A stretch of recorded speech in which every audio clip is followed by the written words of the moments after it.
pas de partager cette vidéo et d'exprimer votre avis en laissant des commentaires. Votre engagement est essentiel pour maintenir un dialogue ouvert et constructif autour de cette question qui nous préoccupe aujourd'hui. L'annonce du retrait de la France au Niger, qu'il s'agisse sur le plan militaire ou diplomatique, a été un événement d'une grande portée, non seulement pour le Niger lui-même, mais aussi pour l'ensemble de l'Afrique. Ce retrait a suscité une série de réflexions et d'interrogations quant à ses implications et à ses conséquences, tant sur le plan régional qu'international. Tout d'abord, il est crucial de comprendre que ce retrait a été accueilli avec un sentiment de soulagement par de nombreux pays africains, en particulier ceux d'Afrique centrale et d'Afrique de l'Ouest. La présence militaire française dans la région avait suscité des controverses et des tensions, notamment en raison de la perception qu'elle interférait dans les affaires intérieures des États africains. Le retrait de ces troupes a donc été vu comme une opportunité pour ces pays de retrouver une plus grande souveraineté sur leurs propres affaires. Cependant, du côté de la France, ce retrait a ouvert la voie à de nouveaux défis. Paris perd non seulement le soutien stratégique de ses alliés en Afrique, mais elle se voit également privée de ses précieuses exploitations minières, qui avaient été acquises au fil des décennies. Les mines d'uranium du Niger, en particulier, étaient un élément clé des intérêts économiques français dans la région. Les réactions des États-Unis et de l'Allemagne à cette annonce de retrait ont été prudentes, ces pays préférant évaluer la situation avec attention plutôt que de réagir de manière précipitée. Ils ont souligné que le retrait français n'aurait pas d'implications immédiates pour leurs propres forces présentes à Niamey, tout en maintenant une approche diplomatique et en surveillant de près l'évolution de la situation sécuritaire dans la région.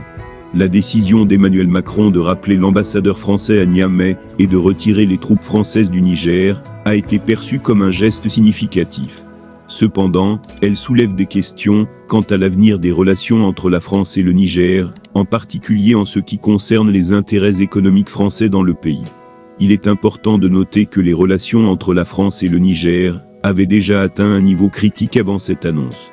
Les autorités nigériennes et la société civile exprimaient de plus en plus leur mécontentement face à la présence française, que ce soit sur le plan militaire ou dans d'autres domaines.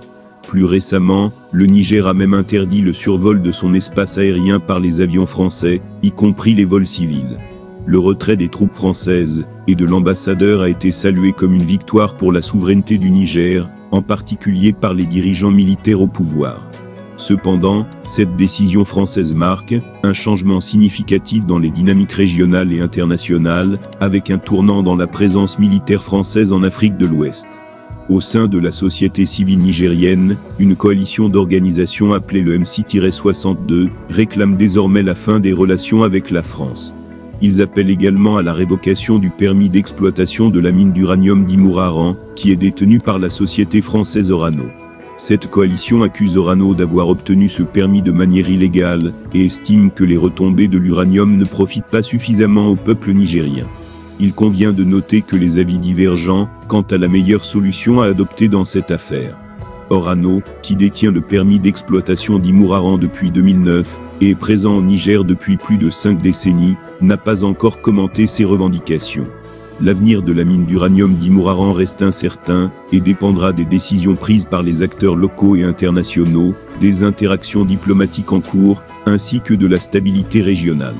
La situation évolue constamment et suscite l'attention de la communauté internationale en raison des conséquences potentielles de ce retrait français sur la région du Sahel.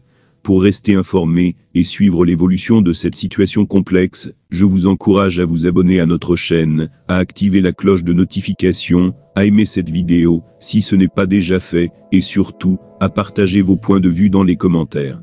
Votre participation est essentielle pour comprendre et discuter de ces questions cruciales. Merci de votre attention et de votre engagement.